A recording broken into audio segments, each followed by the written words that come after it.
अस्सलाम वालेकुम। TV news सां गॾु मां फौज़िया जा सभ खां पहिरियां headline.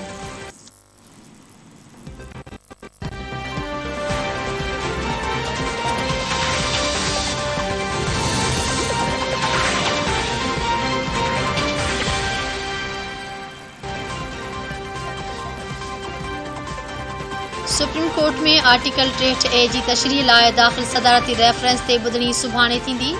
Chief justice Umar Ata Bandial जी सरबराही में 5 रुकनी लार्जर बेंच सदारती रेफरेंस ते ॿुधणी कंदी। बेंच में जस्टिस एजाजुल हसन, जस्टिस मज़हर आलम मियां ख़ैल, जस्टिस मुनीब अख्तर ऐं जस्टिस जमाल ख़ान मंदोख़ैल शामिल हूंदा।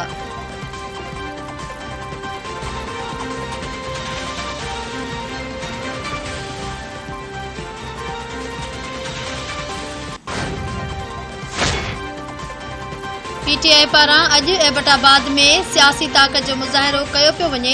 इमरान ख़ान जलसे खे ख़िताब कंदो। एबटाबाद में जलसे जूं तयारियूं मुकमल, कुर्सियूं ऐं साउंड सिस्टम लॻाइण बाद स्टेज जो कम बि मुकमल कयो वियो। जलसागाह में दाख़िला लाइ 5 एंट्री पॉइंट्स क़ाइमु कया विया। सिक्योरिटी जा इंतज़ाम इंतहाई सख़्त कया विया। कारकुननि खे चेकिंग बाद जलसागाह में छॾियो वेंदो। पीटीआई जो चेयरमैन इमरान ख़ान जलसे खे ख़िताब कंदो।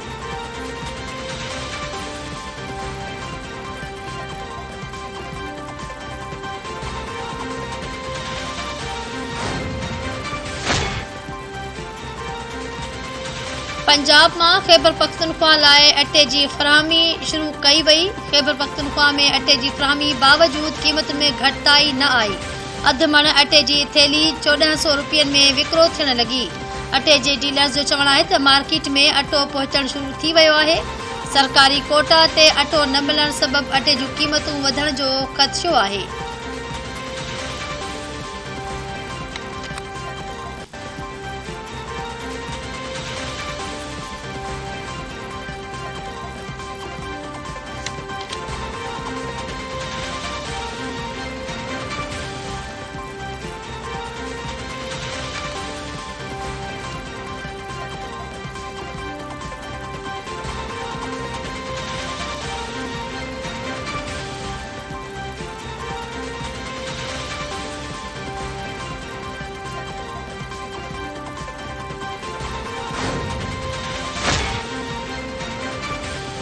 आमिर लियाकत जी घरवारी दानिया शाह मुड़स ख़िलाफ़ सबूत अदालत में पेश करण जो इशारो ॾेई छॾियो। मीडिया सां ॻाल्हाईंदे दानिया शाह इल्ज़ाम मढ़ियो आहे त आमिर लियाकत नशो कंदो हो, नौकरनि जे साम्हूं इज़त बि न कंदो हो, खेसि 2 खां 3 भेरा मार बि ॾिनई ऐं 1 भेरो घुटो ॾियण जी बि कोशिश कयई। दानिया शाह मूजिब जेकॾहिं हू ग़लति औरत हुई त हुन सां शादी छो कई।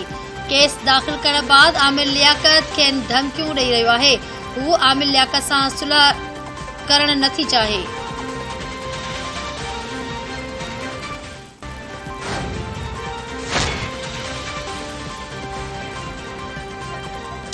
इमरान ख़ान जी हुकूमत दौरान संदसि घरवारीअ जी साहेड़ी फरह ख़ान जे घर ते 24 कलाक पुलिस पहिरे जो इंकशाफ थियो आहे। हिकु पुलिस ऑफिसर इंकशाफ कयो आहे त इमरान ख़ान जी हुकूमत में पंजाब पुलिस जा अहलकार इमरान ख़ान जी घरवारी बुशरा बीबी जी दोस्त फरह ख़ान जे घर ते 24 कलाक पहिरो ॾींदा हुआ। पुलिस ऑफिसर मूजिब लाहौर में डिफेंस पोश इलाक़े में फरह ख़ान जे घर ते हर वक़्तु पुलिस जूं 3 गाॾियूं मौजूद रहंदियूं हुयूं। नेब ज़रियनि जो चवणु आहे त फरह ख़ान ख़िलाफ़ आमदनी खां वधीक मिल्कियतुनि ऐं मुबैना मनी लॉन्ड्रिंग जी जांच जारी आहे।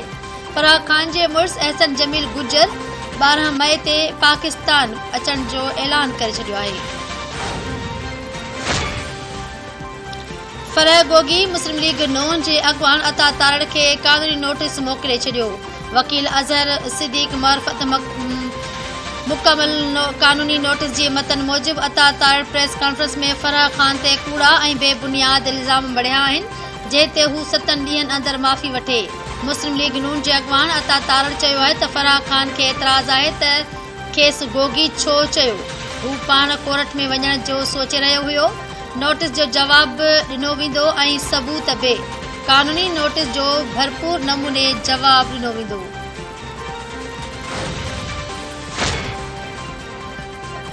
पाकिस्तान समेत सॼी दुनिया में अॼु माहिरनि जो आलमी ॾींहुं मल्हायो पियो वञे। हिन ॾींहं खे मल्हाइण जो मक़सदु माउ जे मुक़दस रिश्ते जी अज़मत ऐं अहमियत खे उजागर करणु ऐं माउ लाइ मोहबत खे हथी ॾियणु आहे।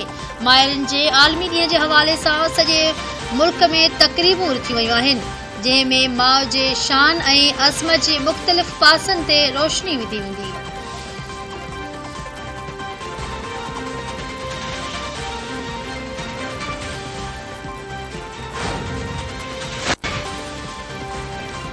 माउ जहिड़ी हस्ती सां मोहबत जे इज़हार लाइ हिकु ॾींहुं मख़सूस नथो करे सघिजे। पंजाब जे वॾे वज़ीर शहबाज शरीफ़ माहिरनि जे आलमी ॾींहं ते पंहिंजे पैगाम में चयो आहे त माउ सरापा मोहबत ऐं अल्लाह जी अनमोल नेमत आहे। माउ सां मोहबत लाइ हर लम्हो ऐं साल जा 365 ॾींहं बि घटि आहिनि। हर माउ अज़ीम आहे ऐं समूरनि माहिरनि खे हू सलाम पेश करे थो। वतन लाइ सिर घोरींदड़नि शहीदनि जी माहिरनि खे बि हू सलाम पेश करे थो।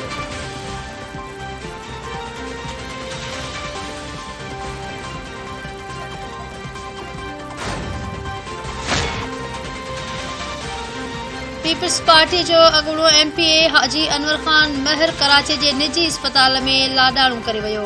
हाजी अनवर ख़ान महर जी जनाज़े निमाज़ आबाणे ॻोठ तमाचाणी में अदा कई वई। हाजी अनवर ख़ान महर जे लाॾाणे ते वफ़ाक़ी वज़ीर सैयद ख़ुर्शीद अहमद शाह, सूबाई वज़ीर सैयद नासिर शाह, MPA सैयद फर्रुख शाह ऐं MPA सैयद अवैस कादिर शाह पारां पोयरनि सां ॾुख जो इज़हार कयो वियो आहे।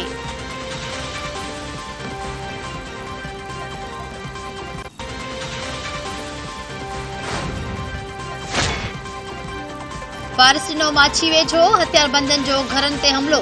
फायरिंग में हिकु ॼणो क़त्ल, 3 ज़ख़्मी थी पिया। म्योलकोट भरिसां ॻोठ घर पंहिंजा में कटोहर बिरादरी जे घरनि ते हथियारबंदनि जे हमले में बानू मारिजी वियो। संदसि घरवारी, ससी, पुट ज़फ़र ऐं धीउ साइमा ज़ख़्मी। ज़ख़्मियुनि खे लाड़काणे मुंतक़िल कयो वियो। वारिस ॾिनो माछी पुलिस जो चवणु आहे त हू वाक़िए जलबाणी कटोहर तकरार तां पेश आयो आहे। वधीक जांच कई पई वञे।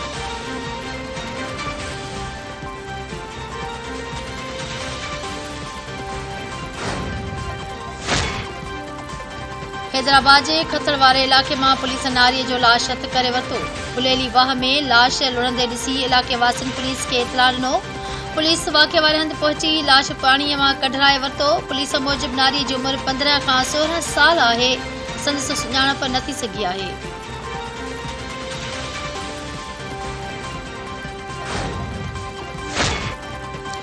मिठियाणी ऐं गड़ीखेरो भरिसां रोड हादसनि में 2 ॼणा हयातियूं विञाए वेठा।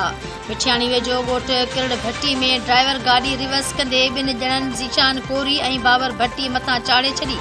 ज़ीशान कोरी मौक़े ते दम धणी हवाले कयो। बाबर भट्टीअ खे गणती जोगी हालत में नौशेरो फेरोज़ मुंतक़िल कयो वियो।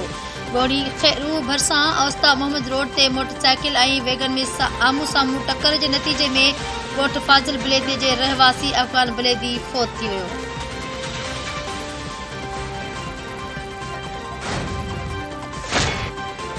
सांगड़ वेझो मुबैना ज़हरीलो खीर वापराइण सबबि हिक ख़ानदान जा 15 ॼणा बेहोश थी विया। ॻोठ मदन जलालाणीअ में ज़हरीलो खीर वापराइण सबबि हिक ई घर जे बेहोश थियल 15 भातियुनि में औरतूं ऐं ॿारड़ा बि शामिल। 3 ॿारनि ऐं हिक औरत जी हालत गणतीअ जोगी आहे। ऐं मौसमियात जे माहिरनि ख़बरदार कयो आहे त पाकिस्तान ऐं भारत में ईंदड़ ॾींहनि में बदतरीन हीट व्यू जो ख़दशो आहे। माहिरनि मूजिबि साल जो गरम तरीन महीनो अचणु बाक़ी आहे। इम्कानी हीट व्यू सां हज़ारे माण्हू हयातियूं विञाए सघनि था। माहिरनि ख़बरदार कयो आहे त गर्मीअ जी लहर जो मुदो डिघो थी सघे थो। माहिरनि मूजिबि पाकिस्तान ऐं भारत में मार्च ऐं अप्रैल जे महीने में 40 डिग्री सेंटीग्रेड खां वधीक गर्मीपद रहियो, जंहिं सबबि 1 अरब माण्हू मुतासिर थिया।